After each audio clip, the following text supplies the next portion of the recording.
Good evening, mystery seekers. Tonight, we travel back to a time when London, the heart of the British Empire, was gripped by terror. A time when the streets were cloaked in fog, and a killer moved like a shadow through the night. He did not just murder. He vanished. He did not just take lives. He stole identities, dignity, and peace from an entire city. More than a century later, his name still sends chills down the spine of history. This is the story of Jack the Ripper. The year is 1888. The place is Whitechapel, East London, a district crowded with poverty, crime, and desperation. Here, survival was a daily battle. Women sold flowers, cleaned homes, and many, with no other choice, sold their bodies just to afford a bed for the night. Among them were the women history would later call the Canonical Five. But before they became victims, they were human. They had names, stories, dreams that never had the chance to come true. MaryAnn Nichols, Annie Chapman, Elizabeth Stride, Catherine Eddowes, Mary Jane Kelly. 5 women whose lives were taken in the most brutal way imaginable. The first confirmed murder, MaryAnn Nichols, was discovered on August 31st, 1888. Her body lay in Buck's Row, throat cut, abdomen mutilated.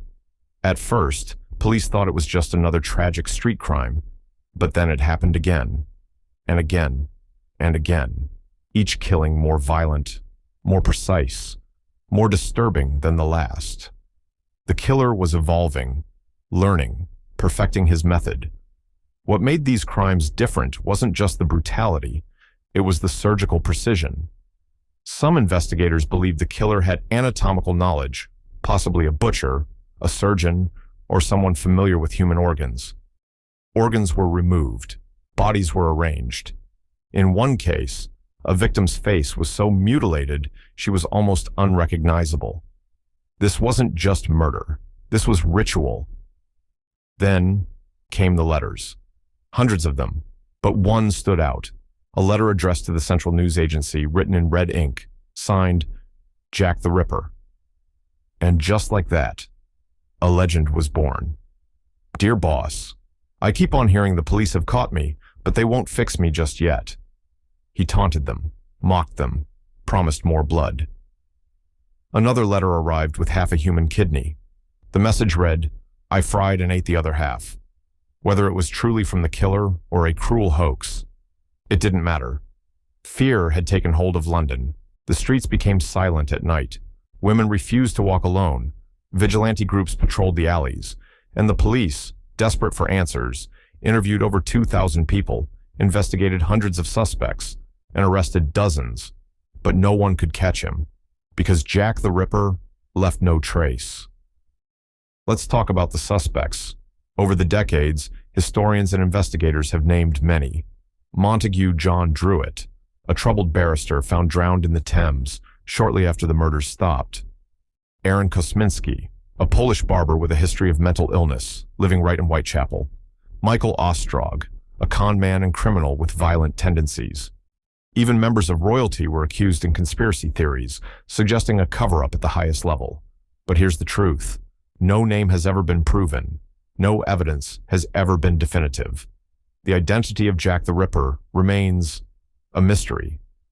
But beyond the mystery, there's something deeper, something human. These women lived in a world that ignored them, a society that pushed them into darkness. And when they died, they became headlines. But they were more than victims. MaryAnn was a mother. Annie loved music. Elizabeth was kind to strangers. Catherine wrote poetry. Mary Jane dreamed of a better life. Jack the Ripper didn't just take lives. He erased stories. And yet, more than 130 years later, we still speak his name. We still search for his identity. We still wonder how someone could commit such horrors and disappear without a trace. Was he a doctor, a butcher, a psychopath hiding in plain sight, or something even darker, someone protected, someone powerful? Modern technology has reopened the case. DNA testing, forensic analysis, digital reconstructions. In recent years, some researchers claimed they identified the killer through DNA found on a shawl linked to one of the victims. The name Aaron Kosminski, but experts remain divided because the evidence is still debated, and until it is proven beyond doubt, the legend lives on. Jack the Ripper changed the world. He transformed policing. He exposed the dark side of society, and he created the blueprint for every serial killer case that followed. But he also left behind something else, a question that echoes through time. How can someone commit such evil and never be caught? So now, I ask you, who do you think Jack the Ripper was? Was he one of the known suspects, a name lost to history, or someone we would never suspect? And the biggest question of all, did he stop, or did he simply disappear? Until the truth is uncovered, Whitechapel will always belong to the shadows. And somewhere in that fog, Jack the Ripper still walks.